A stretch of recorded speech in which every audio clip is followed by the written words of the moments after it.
Minister Jaishankar. This morning we had Prime Minister Tony Abbott speaking as the global keynote here at the TV9 Global Summit. And he emphasized, and he has been famously quoted in saying that India is an upcoming democratic superpower. He's also famously said last year that he would like to see India as this 21st century as the India century. And it's better than having the Chinese century. So the question to you, sir, is how does one deal with China? How have you been dealing with China over the years? Because he said, if you have to tackle China, a bully, then you have to stand up to the bully. We've faced China in different capacities. We've also, given an olive branch. We've had the Chennai Connect, the Wuhan spirit. But is that the thing of the past? Post 2019, 2020, is there a new policy towards China, and what's the road ahead? It's interesting. We've had ups and downs, but at one level, there is actually a consistency. And the consistency is this. If you were to,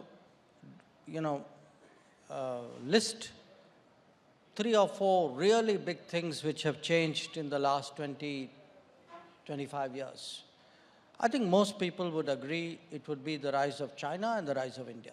Okay? You can say, okay, China started it much earlier because, our own politics here delayed the era of reform. That's okay. What's done is done. Now, but there's no question, both countries are rising. And for world politics, this poses a very interesting problem. The problem is this.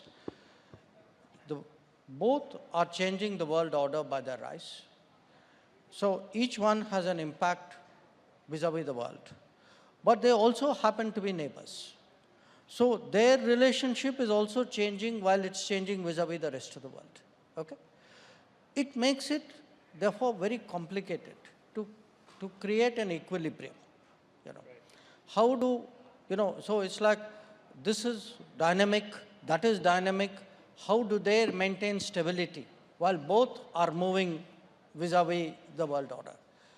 And we tried initially to, because there were understandings in the 1990s, to manage the line of actual control, the border areas, and to build the rest of the relationship. We tried to maintain that equilibrium naturally first through diplomacy. So what you saw at Wuhan and Mamallapuram, etc., was that equilibrium maintenance exercise. I wasn't at Wuhan, I was in Mamallapuram, and there was very frank talking, between the leaders. But what happened in 2020 was China, for whatever reason, chose to move military forces in disregard of agreements. Now, that called for a different response for the equilibrium. So the logical thing for us to do, which is what we did, was we moved up forces in a very big way. So from 2020, you have an equilibrium, one part of which is the military posture on the border, in the border areas. One part of it is today, obviously, a political relationship impacted by this border situation. One part of it is also the economic measures we have taken. Because, if there is a country today which is trying to put me under pressure, I should rightfully take economic precautions vis-a-vis this country.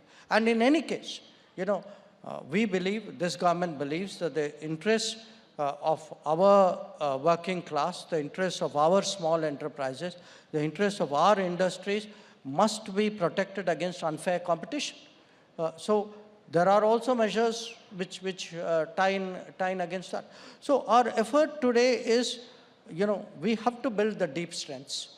We have to create our digital capabilities, our telecom, our manufacturing, our pharma industry, our health self-sufficiency, our defense industry, our ability to deploy on the border, which you can only do if you build the infrastructure. So in the past, frankly, till 2014, our average expenditure on the China border was about 3,500 crores. Today it is almost 15,000 crores. So there was a neglect of the border infrastructure. You can't defend your border if you don't build the infrastructure there.